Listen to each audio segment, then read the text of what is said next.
By nature, awareness, our true nature, is already letting go of everything that appears. This voice is already let go of by virtue of its appearance. It is subject to disappearance and change. There is no mechanism within awareness to hold on to anything that appears. So there's no corollary mechanism that awareness must initiate in order to let go of phenomena. Just as the sky has no mechanism within it, it is pure space, pure formless space. To let go of the clouds or to hold on to the clouds. The clouds come and go according to their own nature. So too thoughts and sensations and perceptions come and go according to their own nature. And awareness, this presence that we are, completely allows and welcomes their appearance and disappearance without the slightest resistance to their appearance or disappearance.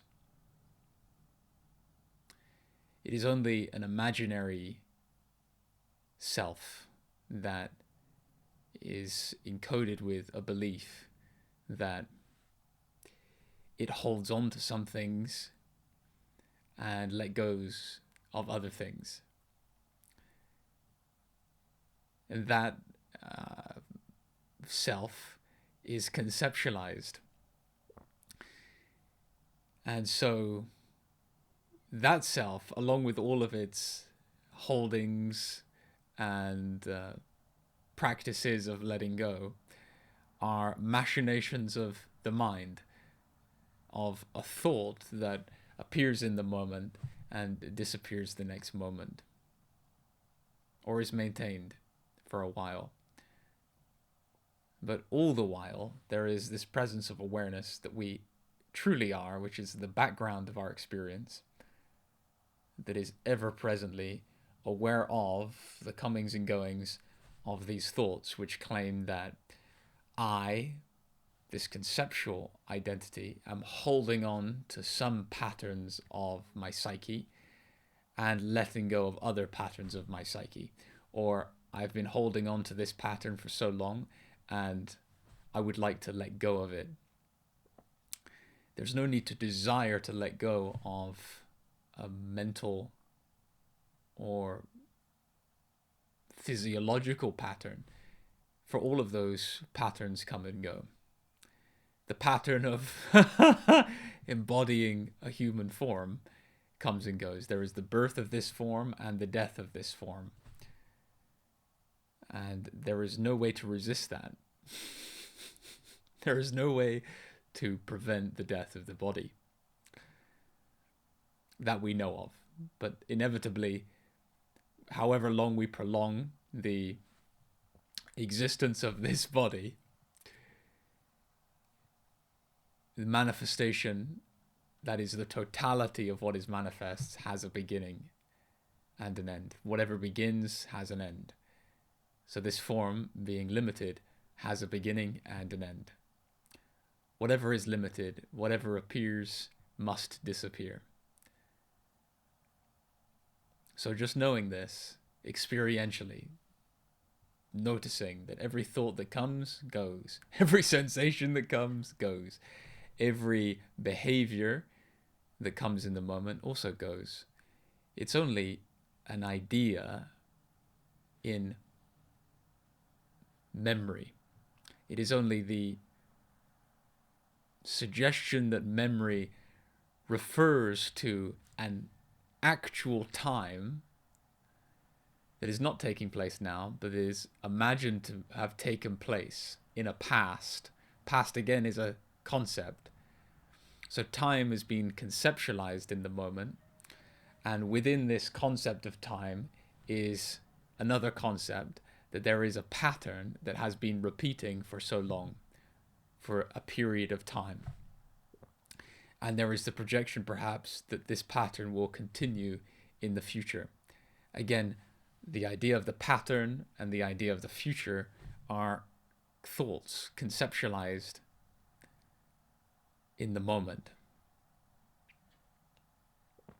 So all the evidence we have is that there is this moment, and I'm referring here to the moment as the phenomenal aspect of our experience, the constellation or complex of thought, sensation, perception, the mind, the body, and the apparently physical or metaphysical cosmos.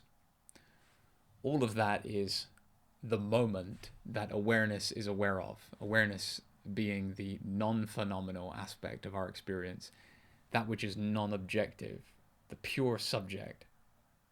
The pure subject that is never an object to itself. It is pure, indivisible subjectivity. So that pure subjectivity of awareness is aware of the moment.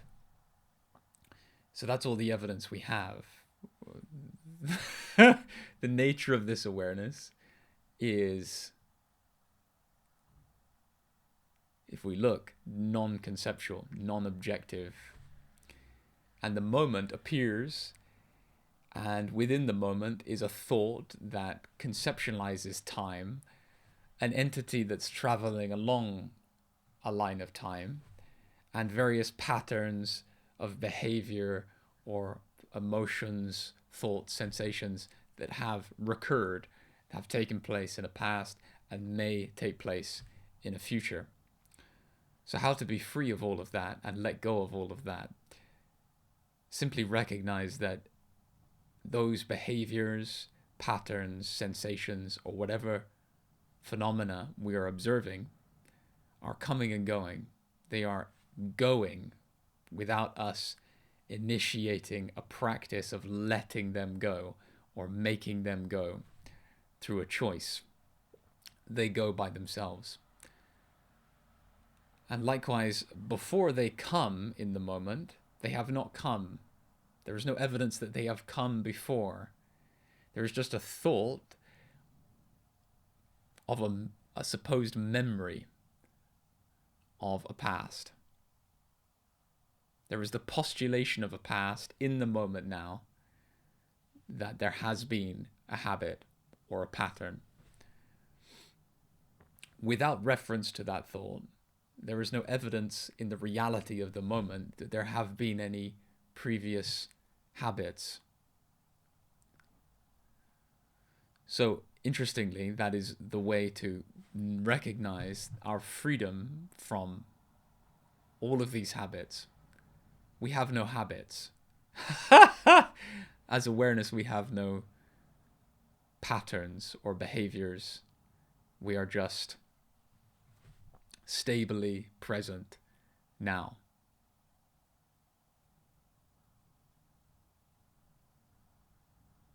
Without time, without a future, without a past. And everything that appears is coming and going of its own accord.